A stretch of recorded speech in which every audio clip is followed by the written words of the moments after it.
Everyone, welcome to management study and our topic is national income concept types and measurements. હવે જે આપણું paper 2 management unit 1 છે almost પૂરું થવા આવ્યું છે. જે ઇકોનોમિક્સ નો પાર્ટ છે હવે પૂરો થઈ જશે and I will start with ethics and all. એટલે તમે ઝડપથી સબસ્ક્રાઇબ કરી લેજો. નાઉ what is national income? National income is basically a way to measure the total value of all the goods and services produced in a country over a specific period, usually a year. National income શું છે કે આખા વર્ષ દરમિયાન total જે goods અને services produce થઈ છે કન્ટ્રીમાં એનો ટોટલ છે, બરોબર. It's like a giant score card for a countries economic activity. આ એક સ્કોર કાર્ડ છે કન્ટ્રીની ઇકોનોમિક એક્ટિવિટીનું. સપોઝ કે ભારતે 2023માં આટલું પ્રોડક્શન કર્યું, આટલી ગુડ્સ બનાવી અથવા તો આટલી સર્વિસ પ્રોવાઈડ કરી, તો એ બધું જે ડેટા છે એનો જે સ્કોર કાર્ડ છે economic activity, no, it is called national income. Now, types of national income. So first is gross domestic product, GDP. This is the most common measure of national income. It represents the total market value of all final goods and services produced within a country's borders in a given year. GDP શું છે? gross domestic એટલે અહીંયાનું, બરોબર. It represents the total market value of all the goods and services produced within a border of a country. હવે ભારતે 2023માં જેટલી પણ goods અને services produce કરેલી છે, બરોબર, એ બધીનો જે ફાઇનલ ટોટલ છે it is called GDP, gross domestic product.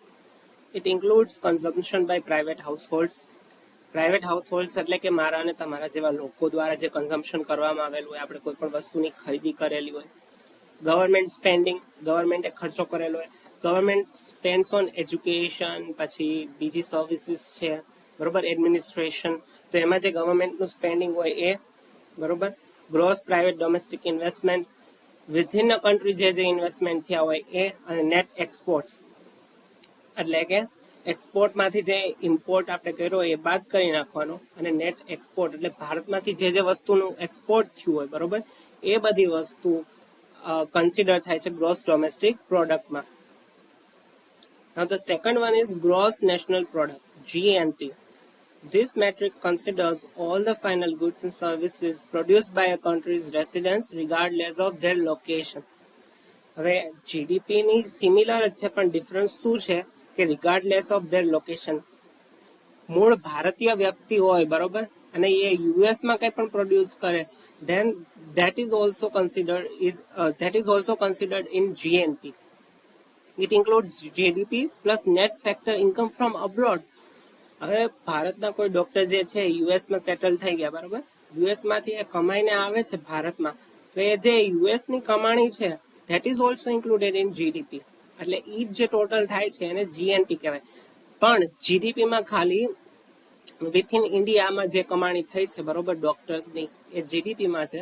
અને કોઈ ડોક્ટર યુએસ થી કમાણી કરીને આવે છે તો જીડીપી પ્લસ આ યુએસ વાળી કમાણી એટલે તમારું GNP. Net factor income refers to the income earned by domestic residents from a foreign investments minus the income earned by the foreign residents from investment within the domestic country. Net factor income એટલે શું કે જે આપણા domestic લોકો છે એ લોકો બહાર જઈને કંઈક કમાય છે અથવા તો બહારની કંપનીમાં ઇન્વેસ્ટમેન્ટ કરીને કમાય છે, બરોબર, એ અથવા ત્યાંના લોકો અહીંયાની કંપનીમાં ઇન્વેસ્ટમેન્ટ કરીને કમાય છે, that is called net factor income. તો તમને જીડીપી અને જીએનપીમાં કન્ફ્યુઝન ન રહેવું જોઈએ. GDP stands for gross domestic product એટલે વિથિન અ કન્ટ્રી જે કંઈ થયું છે એ બધું જ. અને જીએનપી એટલે વિથિન અ કન્ટ્રી જે કંઈ થયું છે એ બધું જ, બટ પ્લસ કે જે બાર લોકો ગયા છે અને ત્યાંથી જે કમાઈને રૂપિયા લાવ્યા છે that is also included in GNP. Third is net national product. This matrix takes GDP and subtracts the consumption of fixed capital, also known as depreciation. Depreciation refers to the wear and tear on physical capital stock over time. Net national product represents the net value of goods and services produced within a country's borders during a given period.